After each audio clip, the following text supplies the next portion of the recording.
Bonsoir les amis, j'espère que vous allez tous très bien, très content de vous retrouver pour cette nouvelle vidéo. Alors c'est une vidéo un peu spéciale dans laquelle on va aborder le plus grand départ que doit opérer le Barça pour pouvoir assainir un peu son mercato cet été, parce que on est quand même dans une période où le Barça est en crise pendant que le Real Madrid est en train de jouer, va jouer bientôt la finale de la Ligue des Champions. Le Barça n'a plus rien à jouer, la Ligue a été perdue, la Supercoupe a été perdue depuis longtemps. En Ligue des Champions, on est dehors depuis un bon moment. Il y a l'imbroglio entre Laporta et Xavi, donc dans ce contexte très difficile là, il faut quand même que le Barça revienne au niveau, en sachant que la saison prochaine, le Real Madrid ira chercher Kylian Mbappé du côté du PSG et également peut-être Alphonso Davies. En tout cas, ils vont renforcer encore plus leur effectif qui est déjà quand même assez monstrueux pour le moment. Et face à ça, nous, le grand rival, le Barça, on ne peut pas rester en marge de tout ça. Il va falloir aussi qu'on réagisse de l'autre côté. Et peu importe ce qui se passe finalement avec le coach, est-ce qu'il va rester, est-ce qu'il sera là la saison prochaine ou pas, il faudra quand même que le Barça fasse un gros move pour pouvoir faire un bon mercato la saison prochaine. Ce qui m'a donné l'idée de faire cette vidéo là, dans laquelle on déterminera quel grand départ le Barça doit-il envisager pour faire un grand mercato cet été. Alors déjà, on va commencer par parler de la situation économique du club qui est assez difficile. Ça, on l'a vu. Et aujourd'hui, maintenant, on a la confirmation grâce à Xavi qui l'a dit justement en conférence de presse face à Almeria. Déclaration qui lui vaut peut-être sa tête à l'heure où on parle actuellement. En tout cas, son avenir n'est pas encore certain, mais c'est une déclaration qui maintenant, on le sait, est assez véridique. Le Barça est en grande difficulté économiquement et le Barça doit faire un gros move, une grosse vente cet été pour pouvoir faire un mercato assez décent et pouvoir rivaliser, comme je l'ai dit un peu plus tôt, avec le Real Madrid. Alors déjà, le premier truc qu'il faut savoir, c'est que le Barça actuellement n'a pas une équipe qui est aussi dégueulasse que ça. L'équipe est déjà quand même assez bonne. Il faut juste renforcer certains postes clés pour pouvoir trouver un équilibre et en faire une équipe qui pourra lutter et être beaucoup plus compétitive qu'elle ne l'est actuellement. Et pour cela, comme vous le savez, il va falloir que le Barça fasse une grosse vente parce qu'il faut revenir à la règle du 1-1 vis-à-vis du fair play financier, c'est-à-dire une règle qui permettra au Barça, en cas de vente, de faire également des achats sur le marché. Et ça passe par la libération de la masse salariale, parce qu'on sait que la masse salariale du Barça pose encore beaucoup de problèmes, ce qui fait que le Barça n'arrive pas à inscrire des joueurs. Le Barça a tout simplement aussi des difficultés à en acheter. On l'a vu avec les prêts des deux Joao Félix et Joao Cancelo, mais également avec l'inscription tardive des joueurs comme Gundogan, comme Koundé, comme Lewandowski à l'époque où ils étaient venus, où c'est limite la veille ou quelques semaines avant le championnat qu'on arrive quand même à les inscrire. Donc le Barça doit faire quand même une grosse vente pour pouvoir combler les brèches qu'il reste dans l'effectif et avoir un effectif quantitatif et qualitatif pour la saison prochaine afin de faire une saison assez décente pour satisfaire les fans qui ont été beaucoup déçus cette année.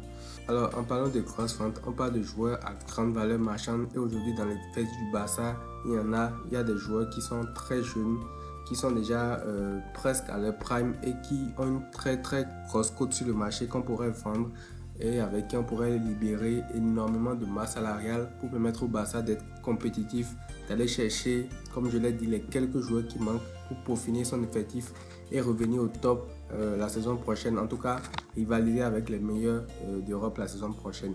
Et de tous ces joueurs-là, il y a deux noms qui s'en détachent le plus. Il y a Frenkie de Jong, le milieu de terrain hollandais, et Monsieur Ronald Araujo, le défenseur uruguayen. Alors, qui faut-il vendre parmi les deux? Qui faut-il garder? À cette question-là, j'ai fait des recherches, notamment par rapport à la masse salariale. Et puis, moi, je vais vous donner mes arguments pour chacun d'eux. Et ensuite, ce sera à vous de jouer dans les commentaires pour me dire, d'après tout ce que j'ai énoncé, qui voudrait vous vendre, qui voudrait vous garder et tout. Et il faut aussi savoir, je le dis en même temps, que ce n'est pas un truc de je n'aime pas un joueur, je veux qu'il parte et tout. Non, c'est en considération de beaucoup de facteurs que j'ai fini par faire le choix que je vais faire en fin de vidéo. Et ce sera à vous maintenant, en fonction de tous les éléments que j'ai donnés, de vous faire votre propre avis. Alors avant d'aborder le cas de chaque joueur différemment, je vous présente d'abord cette liste qui représente la liste des plus gros salaires du Barça actuellement. Et en tête de ce classement, là, vous avez Frenkie de Jong qui touche 37 500 000 € bruts par an, et vous avez Ronald Araujo qui touche beaucoup moins, qui est à 7 millions d'euros bruts par an. Donc déjà là, il y a une très grosse différence en termes de salaire touché, parce que Frenkie de Jong est le joueur le mieux payé de l'effectif et Ronald Araujo a un salaire qui est quand même insignifiant, je vais dire, pour rester poli, par rapport à celui de Frenkie de Jong. Alors maintenant on revient sur Araujo. Araujo, comme on l'a dit tout à l'heure, il touche 7 millions d'euros bruts, ce qui est quand même très bas comparé au salaire de Frenkie de Jong. C'est vrai que ça reste très grosse somme, mais c'est parce que je fais la comparaison avec le salaire de De Jong. Je dis que ça reste quand même une somme assez modeste comparée à son salaire. Et les arguments qui vont en faveur de Ronald Araujo, c'est le fait que déjà il n'a pas un gros salaire comme je l'ai dit, et aussi c'est qu'il a un profil qui est assez unique dans l'équipe du Barça actuellement. C'est un défenseur qui est correcteur, qui couvre les grands espaces, et actuellement au Barça il n'y a pas un défenseur de ce profil là. Koubassi, c'est pas un joueur comme ça. Inigo Martinez aussi, c'est pas un joueur comme ça. D'ailleurs on l'a vu les deux quand ils étaient alignés ensemble récemment en Liga et tout. On a vu Koubassi souffrir contre l'attaquant de la Real Sociedad récemment, il y a quelques jours. Et Inigo Martinez aussi, on a vu ses faiblesses dans ce cas de figure-là. Donc, c'est Ronald Araujo qui a un profil comme ça en tant que défenseur central actuellement dans l'équipe. C'est vrai que Christensen aussi peut le faire, mais actuellement, lui, il joue en numéro 6 et tout. Et même si on devrait ramener un numéro 6 la saison prochaine pour que Christensen du coup puisse revenir en défense centrale, il ne faut pas oublier que Christensen, c'est un défenseur qui se blesse assez souvent aussi, donc il va falloir qu'il ait un joueur qui puisse le remplacer, et qui de mieux que Ronald Araujo qui a ce profil correcteur là et qui excelle fortement là-dedans pour jouer ce rôle là. Donc en plus de ce salaire qui est bas, il a aussi un profil qui est assez singulier dans l'effectif, et c'est un joueur que si tu le vends cet été, tu seras obligé d'aller chercher encore un autre joueur qui a pratiquement les mêmes caractéristiques. Donc ça veut dire que sa vente finalement va t'entraîner encore l'achat d'un autre joueur pour compenser, parce que c'est, comme je vous l'ai dit, il a un profil assez unique dans l'équipe. Et je sais que tout ça pour beaucoup c'est dur à entendre, surtout sachant qu'on a encore là l'élimination contre le PSG lorsqu'il fait une bêtise en face de Bakula, et que quelques jours après il récidive encore contre Valence. Je sais que c'est très dur à entendre pour beaucoup, moi-même j'ai encore tout ça en tête, mais il faut être quand même cohérent. Il faut mettre de côté tout ça. Araujo reste quand même un très grand défenseur, très jeune, et qui a un grand avenir. Comme je l'ai dit aussi, c'est un défenseur qui ne touche pas énormément, donc je ne pense pas que ce soit lui qui doit être vendu cet été si le Barça doit faire de gros achats pour ce mercato là. Alors concernant le deuxième joueur, Frenkie de Jong, lui, comme je l'ai dit, c'est le joueur le mieux payé de l'effectif. Et déjà, avant de commencer par parler de De Jong, je sais que c'est un joueur que beaucoup de personnes surkiffent, aiment beaucoup. Et moi aussi, c'est mon cas, c'est un joueur que j'aime beaucoup. Mais dans cette vidéo-là, l'objectif est de mettre de côté tous ces sentiments-là et de dire en fait quel joueur le Barça devrait vendre si le Barça ne doit pas faire son effectif cet été. Donc déjà, je vous avais parlé de son salaire qui est le plus élevé de l'effectif. Il touche beaucoup mieux que Lewandowski aussi, 37 500 000 euros bruts par an. Et je sais, c'est pas de sa faute ce gros salaire là, parce que c'était à l'époque Bartomeu qui avait signé tous ces contrats là avec des salaires faramineux à l'époque. Donc c'est pas vraiment de sa faute, et je pense qu'il a fait aussi certaines prolongations de temps où il a dû baisser son salaire parce que c'était beaucoup plus énorme à l'époque également. Donc à un moment donné, il ne peut pas faire plus, pas diminuer encore beaucoup plus son salaire, et c'est d'ailleurs pour ça que la presse lui tombe régulièrement dessus lorsqu'il y a des mercatos, que ce soit divers, où il y a tout le temps des informations qui circulent comme quoi Frenkie de Jong voudrait quitter le Barça, ce qui a même énervé le joueur une fois en conférence de presse où il en a parlé, il s'est attaqué même aux journalistes en ce temps-là. Donc bref, on laisse tout ça de côté. Premier argument qui joue en sa défaveur, c'est que c'est le plus gros salaire de l'équipe.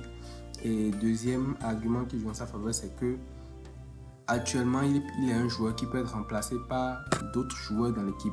C'est-à-dire qu'il y a des joueurs qui ont déjà à peu près le même profil dans l'effectif. Et c'est un joueur, contrairement à Araujo, quand tu vas le vendre, tu dois forcément compenser par un joueur du même profil et tout. Lui, actuellement, il y a Gundogan qui peut faire ce qu'il fait dans l'effectif, même si Gundogan n'a pas son volume de jeu forcément. Il y a Gavi qui peut faire ce qu'il fait, même si c'est pas du tout les mêmes qualités, je le précise.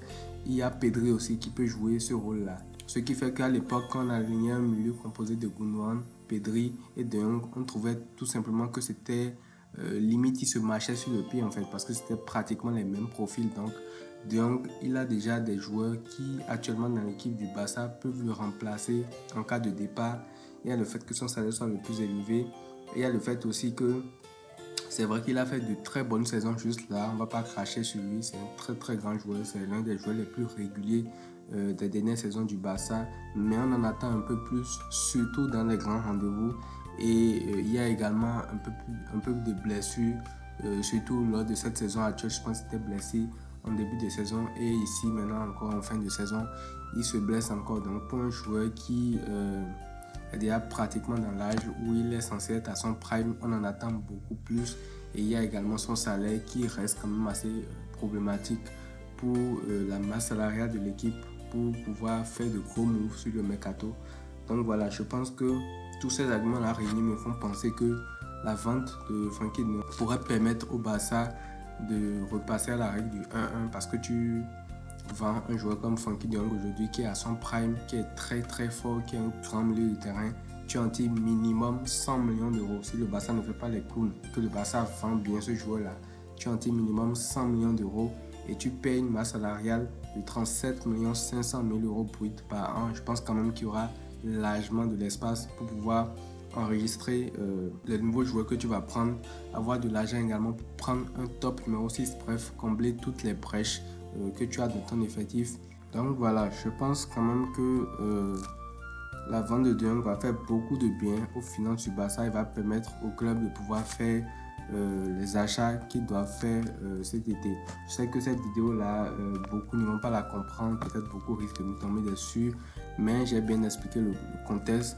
Actuellement, le Barça est dans une situation qui est assez compliquée financièrement, et pour faire un mercato digne du nom, il va falloir aussi vendre des joueurs qui, en plus d'avoir une très bonne valeur marchande, ont également un grand salaire. Et le joueur qui correspond le plus à tous ces critères-là réunis, c'est tout simplement Frenkie de Jong. Encore plus que actuellement dans l'équipe, on a des joueurs qui peuvent assumer le rôle qu'il fait, et on a des postes aussi qu'il faut combler. Donc voilà, c'est tout pour cette vidéo. N'hésitez pas surtout à me dire en commentaire ce que vous en avez pensé. Quel joueur pensez-vous qu'on pourrait vendre cet été pour faire un gros mercato? Est-ce que vous êtes d'accord avec moi sur le cas de Jong, ou alors vous préférez finalement qu'on vende Araujo et tout? Dites-moi tout dans les commentaires et on en débattra. Prenez tous soin de vous les amis, et à très vite.